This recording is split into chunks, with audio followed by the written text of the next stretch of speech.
The Mother. Chapter 1. There are two powers that alone can effect in their conjunction the great and difficult thing which is the aim of our endeavor, a fixed and unfailing aspiration that calls from below and a supreme grace from above that answers. But the supreme grace will act only in the conditions of the light and the truth.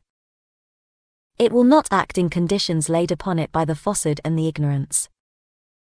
For if it were to yield to the demands of the falsehood, it would defeat its own purpose. These are the conditions of the light and truth, the sole conditions under which the highest force will descend. And it is only the very highest supramental force descending from above and opening from below that can victoriously handle the physical nature and annihilate its difficulties. There must be a total and sincere surrender. There must be an exclusive self-opening to the divine power. There must be a constant and integral choice of the truth that is descending, a constant and integral rejection of the falsehood of the mental, vital and physical powers and appearances that still rule the earth nature. The surrender must be total and seize all the parts of the being. It is not enough that the psychic should respond and the higher mental accept or even the inner vital submit and the inner physical consciousness feel the influence. There must be in no part of the being, even the most external, anything that makes a reserve, anything that hides behind doubts, confusions and subterfuges, anything that revolts or refuses. If part of the being surrenders, but another part reserves itself, follows its own way or makes its own conditions, then each time that happens, you are yourself pushing the divine grace away from you. If behind your devotion and surrender you make a cover for your desires, egoistic demands and vital insistences, if you put these things in place of the true aspiration or mix them with it and try to impose them on the divine Shakti, then it is idle to invoke the divine grace to transform you. If you open yourself on one side or in one part to the truth and on another side are constantly opening the gates to hostile forces, it is vain to expect that the divine grace will abide with you. You must keep the temple clean if you wish to install there the living presence. If each time the power intervenes and brings in the truth, you turn your back on it and call in again the falsehood that has been expelled, it is not the divine grace that you must blame for failing you, but the falsity of your own will and the imperfection of your own surrender. If you call for the truth and yet something in you chooses what is false, ignorant and undivine or even simply is unwilling to reject it altogether, then always you will be open to attack and the grace will recede from you. Detect first what is false or obscure in you and persistently reject it, then alone can you rightly call for the divine power to transform you. Do not imagine that truth and falsehood, light and darkness, surrender and selfishness can be allowed to dwell together in the house consecrated to the divine. The transformation must be integral, and integral therefore the rejection of all that withstands it. Reject the false notion that the divine power will do and is bound to do everything for you at your demand and even though you do not satisfy the conditions laid down by the Supreme. Make your surrender true and complete, then only will all else be done for you. Reject too the false and indolent expectation that the divine power will do even the surrender for you. The Supreme demands your surrender to her, but does not impose it. You are free at every moment, till the irrevocable transformation comes, to deny and to reject the divine or to recall your self-giving, if you are willing to suffer the spiritual consequence. Your surrender must be self-made and free. It must be the surrender of a living being, not of an inert automaton or mechanical tool. An inert passivity is constantly confused with the real surrender, but out of an inert passivity nothing true and powerful can come. It is the inert passivity of physical nature that leaves it at the mercy of every obscure or undivine influence. A glad and strong and helpful submission is demanded to the working of the divine force, the obedience of the illumined disciple of the truth, of the inner warrior who fights against obscurity and falsehood, of the faithful servant of the divine. This is the true attitude and only those who can take and keep it, preserve a faith unshaken by disappointments and difficulties and shall pass through the ordeal to the supreme victory and the great transmutation. Chapter 2. In all that is done in the universe, the divine through his Shakti is behind all action, but he is veiled by his Yoga Maya and works through the ego of the Jiva in the lower nature. In yoga also it is the divine who is the sadhaka and the sadhana. It is his Shakti with her light, power, knowledge, consciousness, ananda, acting upon the adhara and, when it is open to her, pouring into it with these divine forces that makes the sadhana possible. But so long as the lower nature is active, the personal effort of the sadhaka remains necessary. The personal effort required is a triple labor of aspiration, rejection and surrender, an aspiration vigilant, constant, unceasing, the mind's will, the heart seeking, the assent of the vital being, the will to open and make plastic the physical consciousness and nature, rejection of the movements of the lower nature, rejection of the mind's ideas, opinions, preferences, habits, constructions, so that the true knowledge may find free room in a silent mind, rejection of the vital nature's desires, demands, cravings, sensations, passions, selfishness, pride, arrogance, lust, greed, jealousy, envy, hostility to the truth, so that the true power and joy may pour from above into a calm, large, strong and consecrated vital being, rejection of the physical nature's stupidity, doubt, disbelief, obscurity, obstinacy, pettiness, laziness, unwillingness to change, tamas, so that the true stability of light, power, ananda may establish itself in a body growing always more divine. Surrender of oneself and all one is and has in every plane of the consciousness and every movement to the divine and the Shakti. In proportion as the surrender and self-consecration progress, the sadhaka becomes conscious of the divine Shakti doing the sadhana, pouring into him more and more of herself, founding in him the freedom and perfection of the divine nature. The more this conscious process replaces his own effort, the more rapid and true becomes his progress. But it cannot completely replace the necessity of personal effort until the surrender and consecration are pure and complete from top to bottom. Note that a tamasic surrender refusing to fulfill the conditions and calling on God to do everything and save one all the trouble and struggle is a deception and does not lead to freedom and perfection. Chapter 3.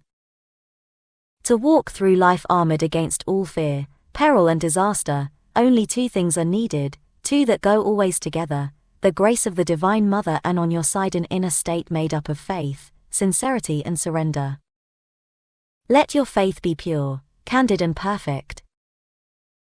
An egoistic faith in the mental and vital being tainted by ambition, pride, vanity, mental arrogance, vital self-will, personal demand, desire for the petty satisfactions of the lower nature is a low and smoke-obscured flame that cannot burn upwards to heaven. Regard your life as given you only for the divine work and to help in the divine manifestation. Desire nothing but the purity, force, light, wideness, calm, ananda of the divine consciousness and its insistence to transform and perfect your mind, life and body. Ask for nothing but the divine, spiritual and supramental truth, its realization on earth and in you and in all who are called and chosen and the conditions needed for its creation and its victory over all opposing forces. Let your sincerity and surrender be genuine and entire. When you give yourself, give completely, without demand, without condition, without reservation so that all in you shall belong to the Divine Mother and nothing be left to the ego or given to any other power. The more complete your faith, sincerity and surrender, the more will grace and protection be with you. And when the grace and protection of the Divine Mother are with you, what is there that can touch you or whom need you fear? A little of it even will carry you through all difficulties, obstacles and dangers. Surrounded by its full presence you can go securely on your way because it is hers, careless of all menace, unaffected by any hostility however powerful, whether from this world or from worlds invisible. Its touch can turn difficulties into opportunities, failure into success and weakness into unfaltering strength.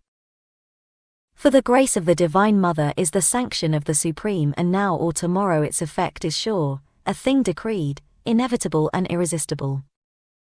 Chapter 4.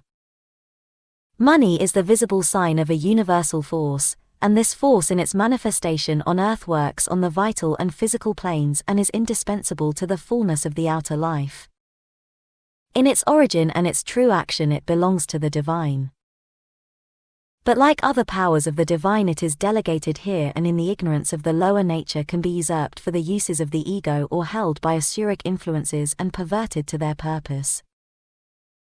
This is indeed one of the three forces, power, wealth, sex, that have the strongest attraction for the human ego and the Asura and are most generally misheld and misused by those who retain them. The seekers or keepers of wealth are more often possessed rather than its possessors. Few escape entirely a certain distorting influence stamped on it by its long seizure and perversion by the Asura. For this reason most spiritual disciplines insist on a complete self-control, detachment and renunciation of all bondage to wealth and of all personal and egoistic desire for its possession. Some even put a ban on money and riches and proclaim poverty and bareness of life as the only spiritual condition. But this is an error.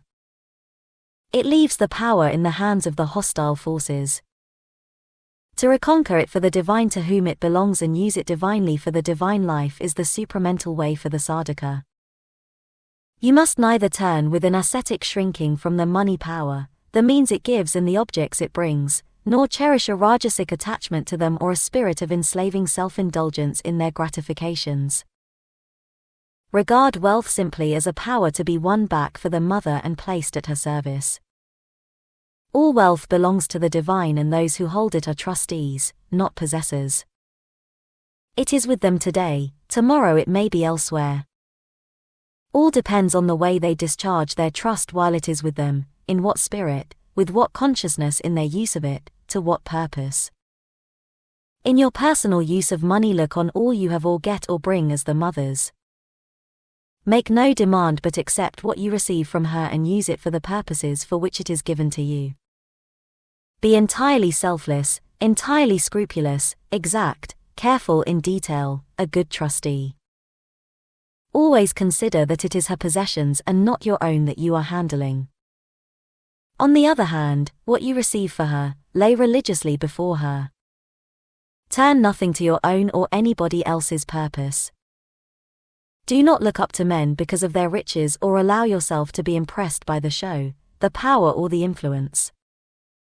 When you ask for the mother, you must feel that it is she who is demanding through you a very little of what belongs to her and the man from whom you ask will be judged by his response. If you are free from the money taint but without any ascetic withdrawal, you will have a greater power to command the money force for the divine work. Equality of mind, absence of demand and the full dedication of all you possess and receive and all your power of acquisition to the divine Shakti and her work are the signs of this freedom. Any perturbation of mind with regard to money and its use, any claim, any grudging is a sure index of some imperfection or bondage. The ideal sadhaka in this kind is one who if required to live poorly can so live and no sense of want will affect him or interfere with the full inner play of the divine consciousness, and if he is required to live richly, can so live and never for a moment fall into desire or attachment to his wealth or to the things that he uses or servitude to self-indulgence or a weak bondage to the habits that the possession of riches creates.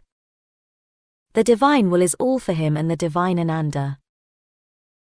In the supramental creation the monoforce has to be restored to the divine power and used for a true and beautiful and harmonious equipment and ordering of a new divinized vital and physical existence in whatever way the Divine Mother herself decides in her creative vision. But first it must be conquered back for her and those will be strongest for the conquest who are in this part of their nature strong and large and free from ego and surrendered without any claim or withholding or hesitation, pure and powerful channels for the supreme puissance. Chapter 5. If you want to be a true doer of divine works, your first aim must be to be totally free from all desire and self-regarding ego. All your life must be an offering and a sacrifice to the Supreme. Your only object in action shall be to serve, to receive, to fulfill, to become a manifesting instrument of the divine Shakti in her works. You must grow in the divine consciousness till there is no difference between your will and hers, no motive except her impulsion in you, no action that is not her conscious action in you and through you. Until you are capable of this complete dynamic identification, you have to regard yourself as a soul and body created for her service, one who does all for her sake.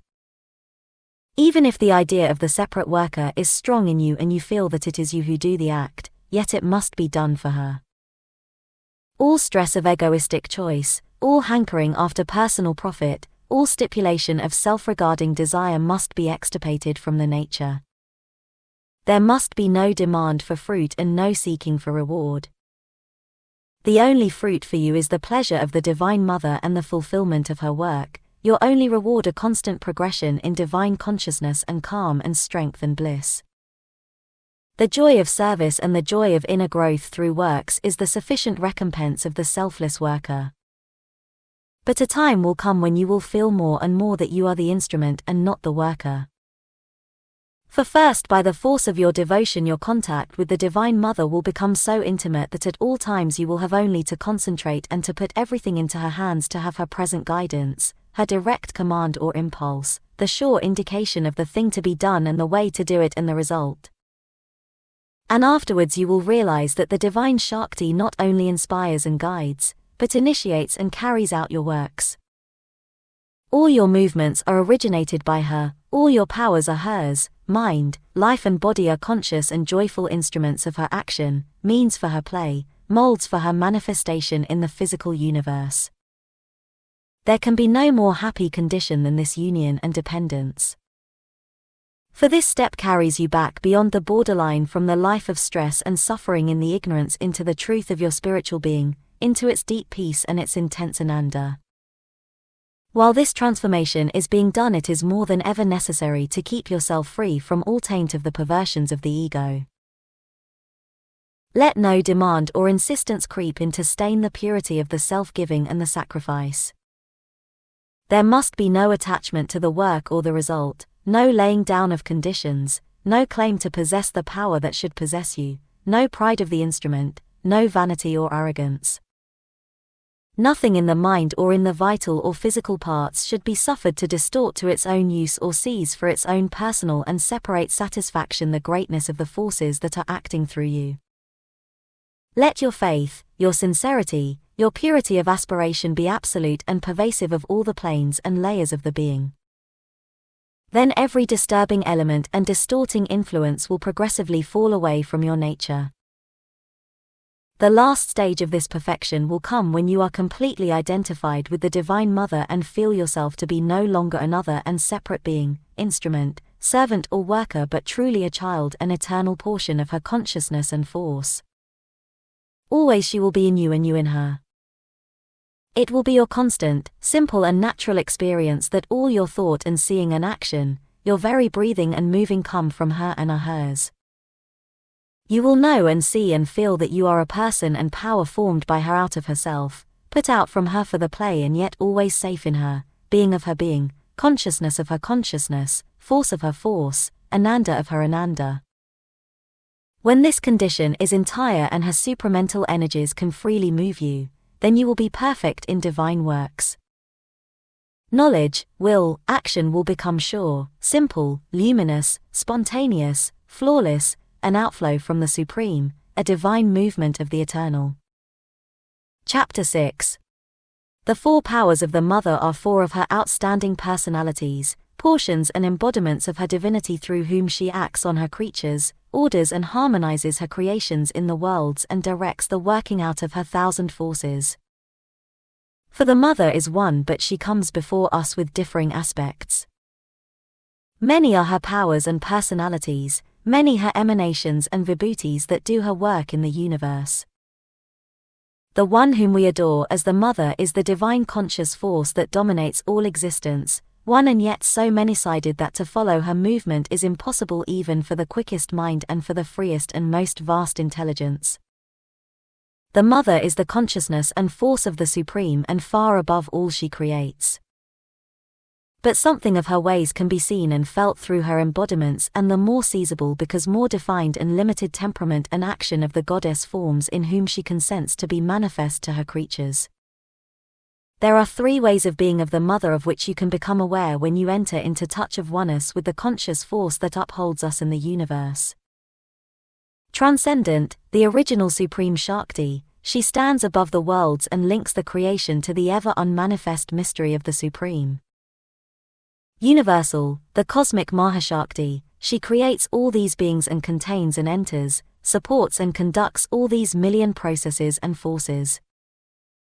Individual, she embodies the power of these two vaster ways of her existence, makes them living and near to us and mediates between the human personality and the divine nature. The one original transcendent Shakti, the mother stands above all the worlds and bears in her eternal consciousness the supreme divine. Alone, she harbors the absolute power and the ineffable presence. Containing or calling the truths that have to be manifested, she brings them down from the mystery in which they were hidden into the light of her infinite consciousness and gives them a form of force in her omnipotent power and her boundless life and a body in the universe. The Supreme is manifest in her forever as the everlasting Satchidananda, manifested through her in the worlds as the one and dual consciousness of Ishvara Shakti and the dual principle of Purusha Prakriti, embodied by her in the worlds and the planes and the gods and their energies and figured because of her as all that is in the known worlds and in unknown others. All is her play with the Supreme. All is her manifestation of the mysteries of the eternal, the miracles of the infinite.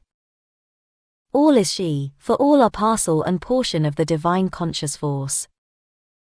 Nothing can be here or elsewhere but what she decides and the Supreme sanctions. Nothing can take shape except what she moved by the Supreme perceives and forms after casting it into seed in her creating Ananda. The Mahashakti, the universal mother, works out whatever is transmitted by her transcendent consciousness from the Supreme and enters into the worlds that she has made. Her presence fills and supports them with the divine spirit and the divine all-sustaining force and delight without which they could not exist. That which we call nature or prakriti is only her most outward executive aspect. She marshals and arranges the harmony of her forces and processes, impels the operations of nature and moves among them secret or manifest in all that can be seen or experienced or put into motion of life.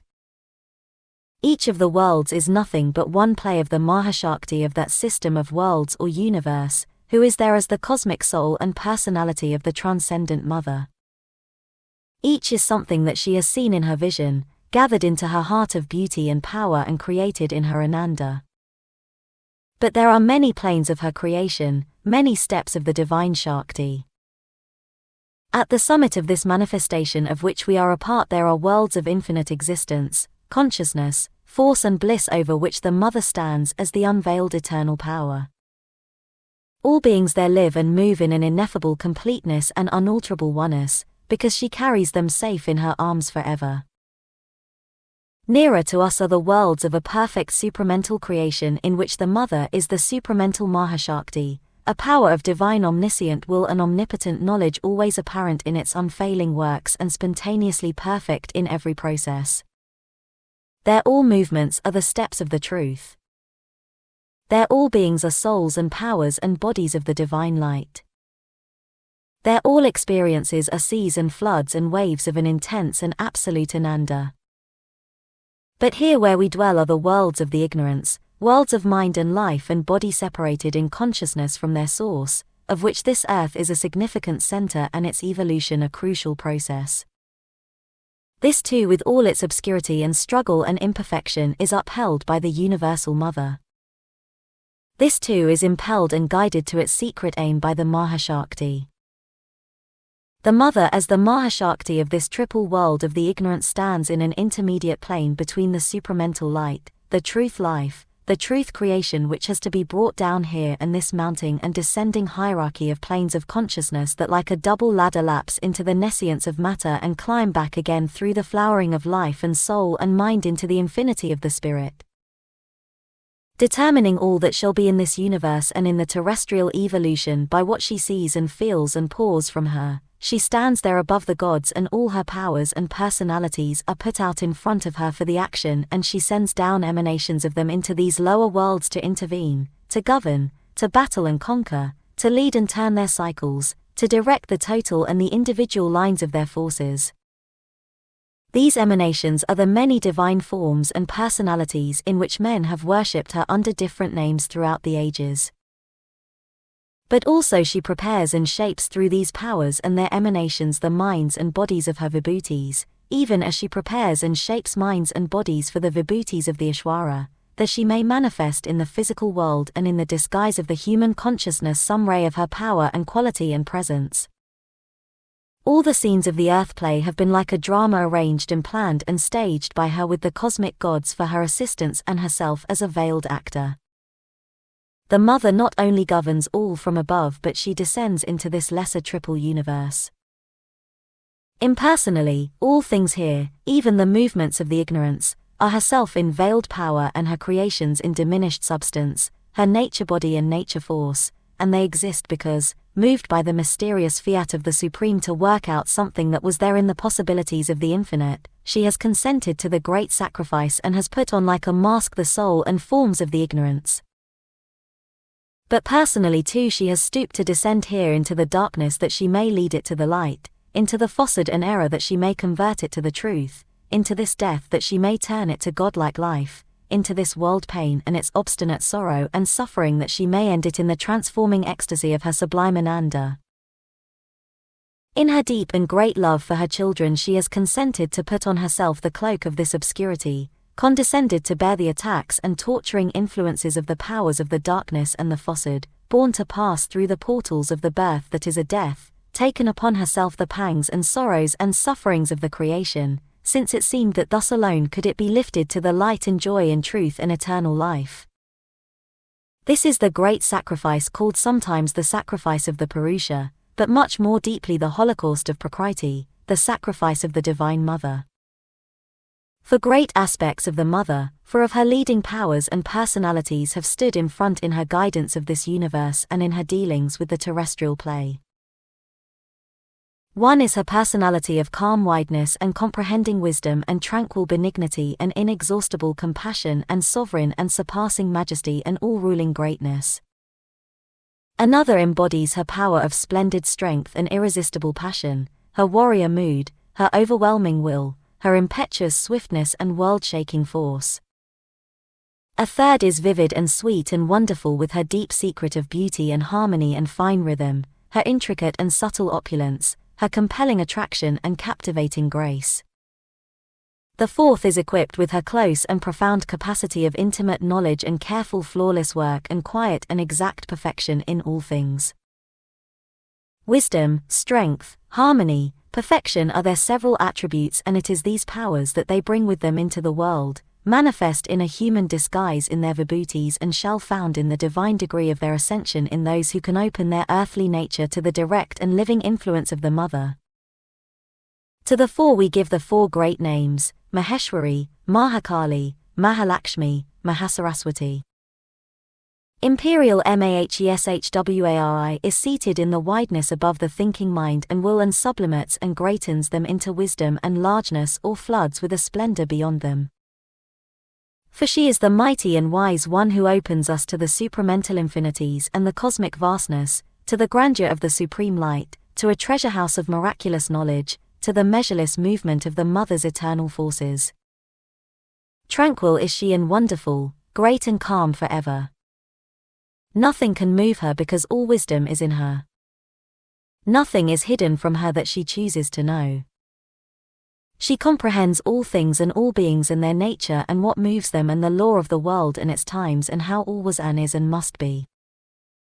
A strength is in her that meets everything and masters and none can prevail in the end against her vast intangible wisdom and high tranquil power. Equal, patient and unalterable in her will she deals with men according to their nature and with things and happenings according to their force and the truth that is in them. Partiality she has none, but she follows the decrees of the Supreme and some she raises up and some she casts down or puts away from her into the darkness. To the wise she gives a greater and more luminous wisdom. Those that have vision she admits to her counsels. On the hostile she imposes the consequence of their hostility. The ignorant and foolish she leads according to their blindness. In each man she answers and handles the different elements of his nature according to their need and their urge and the return they call for, puts on them the required pressure or leaves them to their cherished liberty to prosper in the ways of the ignorance or to perish. For she is above all, bound by nothing, attached to nothing in the universe. Yet has she more than any other the heart of the universal mother. For her compassion is endless and inexhaustible. All are to her eyes her children and portions of the one, even the Asura and Rakshasa and Pisasha and those that are revolted and hostile. Even her rejections are only a postponement, even her punishments are a grace. But her compassion does not blind her wisdom or turn her action from the course decreed. For the truth of things is her one concern, knowledge her center of power, and to build our soul and our nature into the divine truth her mission and her labor. Mahakali is of another nature. Not wideness but height, not wisdom but force and strength are her peculiar power. There is in her an overwhelming intensity, a mighty passion of force to achieve, a divine violence rushing to shatter every limit and obstacle. All her divinity leaps out in a splendor of tempestuous action. She is there for swiftness, for the immediately effective process, the rapid and direct stroke, the frontal assault that carries everything before it. Terrible is her face to the Asura, dangerous and ruthless her mood against the haters of the divine. For she is the warrior of the worlds who never shrinks from the battle. Intolerant of imperfection, she deals roughly with all in man that is unwilling, and she is severe to all that is obstinately ignorant and obscure. Her wrath is immediate and dire against treachery and falsehood and malignity, ill will is smitten at once by her scourge. Indifference, negligence and sloth in the divine work she cannot bear, and she smites awake at once with sharp pain, if need be, the untimely slumberer and the loiterer.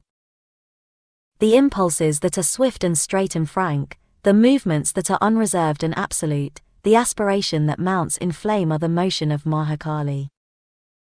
Her spirit is tameless, her vision and will are high and far-reaching like the flight of an eagle, her feet are rapid on the upward way and her hands are outstretched to strike and to succor. For she too is the mother, and her love is as intense as her wrath, and she has a deep and passionate kindness. When she is allowed to intervene in her strength, then in one moment are broken like things without consistence the obstacles that immobilize or the enemies that assail the seeker. If her anger is dreadful to the hostile and the vehemence of her pressure painful to the weak and timid, she is loved and worshipped by the great, the strong and the noble. For they feel that her blows beat what is rebellious in their material into strength and perfect truth, hammer straight what is wry and perverse, and expel what is impure or defective. But for her what is done in a day might have taken centuries. Without her Ananda might be wide and grave or soft and sweet and beautiful, but would lose the flaming joy of its most absolute intensities. To knowledge she gives a conquering might, brings to beauty and harmony a high and mounting movement, and imparts to the slow and difficult labor after perfection an impetus that multiplies the power and shortens the long way.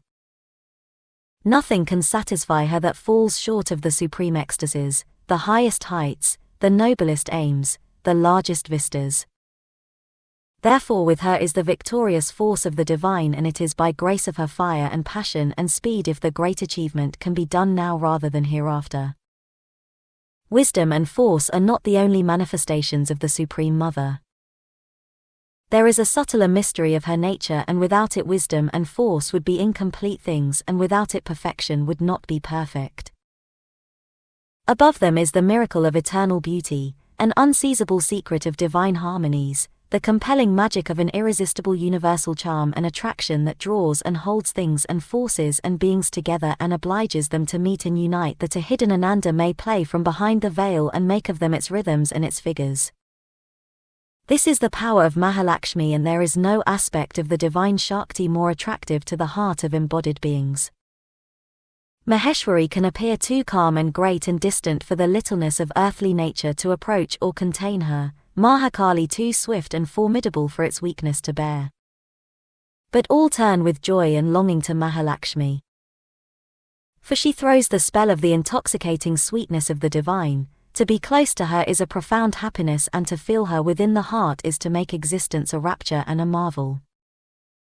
Grace and charm and tenderness flow out from her like light from the sun, and wherever she fixes her wonderful gaze or lets fall the loveliness of her smile, the soul is seized and made captive and plunged into the depths of an unfathomable bliss. Magnetic is the touch of her hands, and their occult and delicate influence refines mind and life and body, and where she presses her feet course miraculous streams of an entrancing ananda. And yet it is not easy to meet the demand of this enchanting power or to keep her presence. Harmony and beauty of the mind and soul, harmony and beauty of the thoughts and feelings, harmony and beauty in every outward act and movement, harmony and beauty of the life and surroundings, this is the demand of Mahalakshmi. Where there is affinity to the rhythms of the secret world bliss and response to the call of the all-beautiful and concord and unity and the glad flow of many lives turned towards the divine, in that atmosphere she consents to abide. But all that is ugly and mean and base, all that is poor and sordid and squalid, all that is brutal and coarse repels her advent. Where love and beauty are not or are reluctant to be born, she does not come. Where they are mixed and disfigured with baser things, she turns soon to depart or cares little to pour her riches. If she finds herself in men's hearts surrounded with selfishness and hatred and jealousy and malignance and envy and strife, if treachery and greed and ingratitude are mixed in the sacred chalice, if grossness of passion and unrefined desire degrade devotion, in such hearts the gracious and beautiful goddess will not linger. A divine disgust seizes upon her and she withdraws, for she is not one who insists or strives. Or, veiling her face, she waits for this bitter and poisonous devil's stuff to be rejected and disappear before she will found anew her happy influence. Ascetic bareness and harshness are not pleasing to her, nor the suppression of the heart's deeper emotions and the rigid repression of the soul's and the life's parts of beauty. For it is through love and beauty that she lays on men the yoke of the divine. Life is turned in her supreme creations into a rich work of celestial art, and all existence into a poem of sacred delight. The world's riches are brought together and concerted for a supreme order, and even the simplest and commonest things are made wonderful by her intuition of unity and the breath of her spirit. Admitted to the heart, she lifts wisdom to pinnacles of wonder and reveals to it the mystic secrets of the ecstasy that surpasses all knowledge, meets devotion with the passionate attraction of the divine, teaches to strength and force the rhythm that keeps the might of their acts harmonious and in measure, and casts on perfection the charm that makes it endure forever. Mahasaraswati is the mother's power of work and her spirit of perfection and order. The youngest of the four, she is the most skillful in executive faculty and the nearest to physical nature. Maheshwari lays down the large lines of the world forces, Mahakali drives their energy and impetus, Mahalakshmi discovers their rhythms and measures, but Mahasaraswati presides over their detail of organization and execution, relation of parts and effective combination of forces and unfailing exactitude of result and fulfillment. The science and craft and technique of things are Mahasaraswati's province. Always she holds in her nature and can give to those whom she has chosen the intimate and precise knowledge, the subtlety and patience, the accuracy of intuitive mind and conscious hand and discerning eye of the perfect worker. This power is the strong, the tireless, the careful and efficient builder, organizer, administrator, technician, artisan and classifier of the worlds. When she takes up the transformation and new building of the nature, her action is laborious and minute and often seems to our impatience slow and interminable, but it is persistent, integral and flawless. For the will in her works is scrupulous, unsleeping, indefatigable. Leaning over us she notes and touches every little detail, finds out every minute defect, gap, twist or incompleteness, considers and weighs accurately all that has been done and all that remains still to be done hereafter. Nothing is too small or apparently trivial for her attention. Nothing, however impalpable or disguised or latent, can escape her. Molding and remolding she labors each part till it has attained its true form, is put in its exact place in the whole and fulfills its precise purpose. In her constant and diligent arrangement and rearrangement of things, her eye is on all needs at once and the way to meet them, and her intuition knows what is to be chosen and what rejected, and successfully determines the right instrument, the right time, the right conditions, and the right process. Carelessness and negligence and indolence she abhors. All scamped and hasty and shuffling work, all clumsiness and apeupres and misfire, all false adaptation and misuse of instruments and faculties and leaving of things undone or half done is offensive and foreign to her temper. When her work is finished, nothing has been forgotten, no part has been misplaced or omitted or left in a faulty condition. All is solid, accurate, complete, admirable. Nothing short of a perfect perfection satisfies her, and she is ready to face an eternity of toil if that is needed for the fullness of her creation. Therefore, of all the mother's powers, she is the most longsuffering with man and his 1,000 imperfections. Kind, smiling, close and helpful, not easily turned away or discouraged, insistent even after repeated failure, her hand sustains our every step on condition that we are single in our will and straightforward and sincere. For a double mind she will not tolerate, and her revealing irony is merciless to drama and histrionics and self-deceit and pretense. A mother to our wants, a friend in our difficulties, a persistent and tranquil counselor and mentor, chasing away with her radiant smile the clouds of gloom and fretfulness and depression, reminding always of the ever-present help, pointing to the eternal sunshine, she is firm, quiet and persevering in the deep and continuous urge that drives us towards the integrality of the higher nature. All the work of the other powers leans on her for its completeness. For she assures the material foundation, elaborates the stuff of detail, and erects and rivets the armor of the structure. There are other great personalities of the Divine Mother, but they were more difficult to bring down and have not stood out in front with so much prominence in the evolution of the Earth Spirit. There are among them presences indispensable for the supramental realization, most of all one who is her personality of that mysterious and powerful ecstasy and ananda which flows from a supreme divine love, the ananda that alone can heal the gulf between the highest heights of the supramental spirit and the lowest abysses of matter, the ananda that holds the key of a wonderful divinest life and even now supports from its secrecies the work of all the other powers of the universe. But human nature, bounded, egoistic and obscure, is inapt to receive these great presences or to support their mighty action. Only when the four have founded their harmony and freedom of movement in the transformed mind and life and body, can those other rarer powers manifest in the earth movement and the supramental action become possible. For when her personalities are all gathered in her and manifested, and their separate working has been turned into a harmonious unity, and they rise in her to their supramental godheads, then is the Mother revealed as the supramental Mahashakti and brings pouring down her luminous transcendences from their ineffable ether. Then can human nature change into dynamic divine nature, because all the elemental lines of the supramental truth consciousness and truth force are strung together, and the harp of life is fitted for the rhythms of the eternal. If you desire this transformation, put yourself in the hands of the Mother and her powers without cavil or resistance, and let her do unhindered her work within you. 3 things you must have: consciousness, plasticity, unreserved surrender. For you must be conscious in your mind and soul and heart and life and the very cells of your body, aware of the Mother and her powers and their working.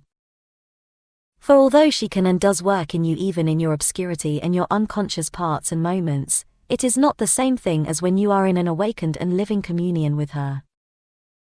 All your nature must be plastic to her touch, not questioning as the self-sufficient ignorant mind questions and doubts and disputes and is the enemy of its enlightenment and change.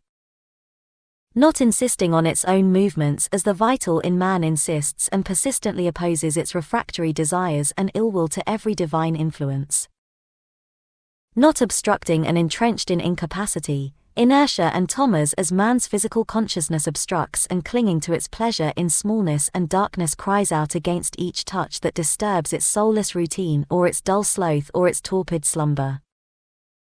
The unreserved surrender of your inner and outer being will bring this plasticity into all the parts of your nature. Consciousness will awaken everywhere in you by constant openness to the wisdom and light, the force, the harmony and beauty, the perfection that come flowing down from above.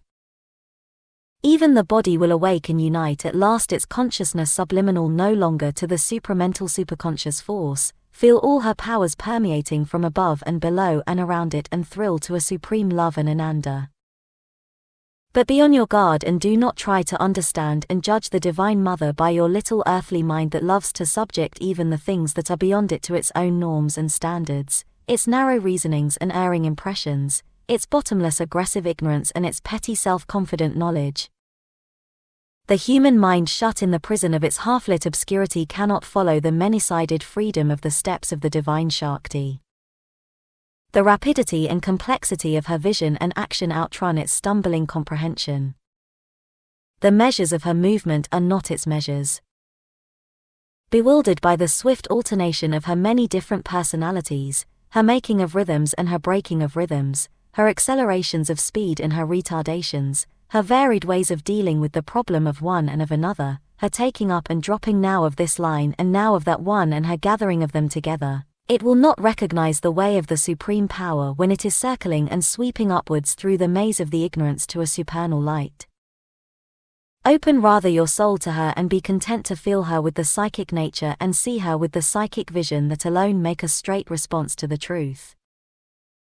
Then the Mother herself will enlighten by their psychic elements your mind and heart and life and physical consciousness and reveal to them too her ways and her nature. Avoid also the error of the ignorant mind's demand on the divine power to act always according to our crude surface notions of omniscience and omnipotence. For our mind clamors to be impressed at every turn by miraculous power and easy success and dazzling splendor. Otherwise it cannot believe that here is the divine. The Mother is dealing with the ignorance in the fields of the ignorance. She has descended there and is not all above. Partly she veils and partly she unveils her knowledge and her power, often holds them back from her instruments and personalities and follows that she may transform them the way of the seeking mind, the way of the aspiring psychic, the way of the battling vital, the way of the imprisoned and suffering physical nature. There are conditions that have been laid down by a supreme will. There are many tangled knots that have to be loosened and cannot be cut abruptly asunder. The Asura and Rakshasa hold this evolving earthly nature and have to be met and conquered on their own terms in their own long-conquered fief and province. The human in us has to be led and prepared to transcend its limits and is too weak and obscure to be lifted up suddenly to a form far beyond it. The divine consciousness and force are there and do at each moment the thing that is needed in the conditions of the labor, take always the step that is decreed and shape in the midst of imperfection the perfection that is to come. But only when the supermind has descended in you can she deal directly as the supramental Shakti with supramental natures. If you follow your mind, it will not recognize the Mother even when she is manifest before you. Follow your soul and not your mind, your soul that answers to the truth, not your mind that leaps at appearances. Trust the divine power and she will free the godlike elements in you and shape all into an expression of divine nature. The supermental change is a thing decreed and inevitable in the evolution of the earth consciousness. For its upward ascent is not ended and mind is not its last summit. But that the change may arrive, take form and endure, there is needed the call from below with a will to recognize and not deny the light when it comes, and there is needed the sanction of the Supreme from above. The power that mediates between the sanction and the call is the presence and power of the Divine Mother. The Mother's power and not any human endeavor and tapasya can alone rend the lid and tear the covering and shape the vessel and bring down into this world of obscurity and falsehood and death and suffering truth and light and life divine and the immortal's ananda.